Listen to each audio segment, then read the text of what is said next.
nga nagpunta tayo sa tindahan kung sa malapit. Ang nagtataka ako dito sa tinderang to.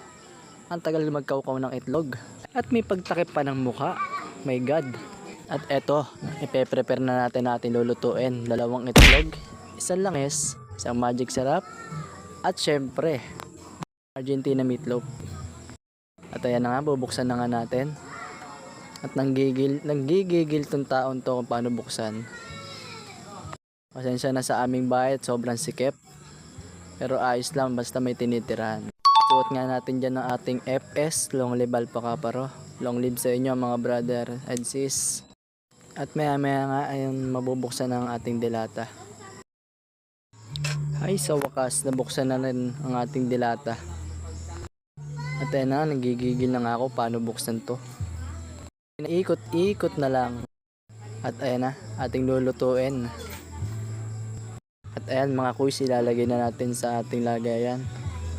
At ayan nga, pinagkakaukaw na natin ang ating Argentina meatloaf. At maya nga ating mahahalo na ito. At ayan mga kuys, kakaukawin na natin ang kakaukawin to. Ay, may pagsubo pa naman. Sadak.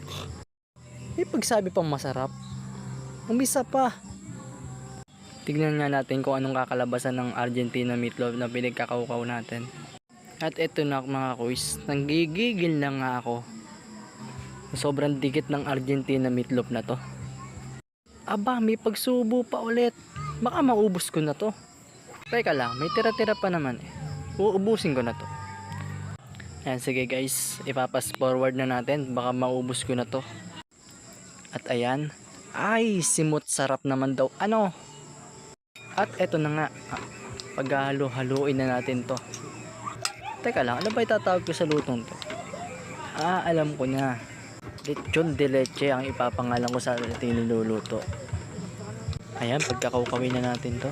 Na matapos itong kalokohan na to. At eto na nga mga kuys. Patapos na ang ating kinaukaw. Ating lalagyan na ng itlog. Ayan. Kinutosan na natin ng isang itlog. At syempre tatapon natin yan. Ito pa isa. Lintik ka. Mamaya pagkakaukawin na kita. At eto na, isusunod na natin ang ating pinaka magic sarap sa buong mundo. At ayan, bubuksan na natin. Sa mga oras na to, katabi ko ang aking asawa. Titignan daw niya kung gaano karami nilagay nating magic sarap. Pero ang di niya alam. Kala nyo tapos na paglalagay ko ng magic sarap. May kasunod pa yan. Ayan na, pagkakaukawin na natin.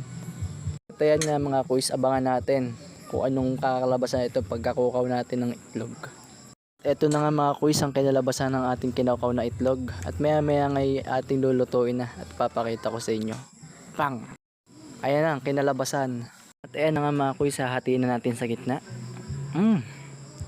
Sadak! Tingnan mo pagkakaluto niyan. Suwabig-suwabe. Ito nakakain na ang kuya mo. Thank you for watching.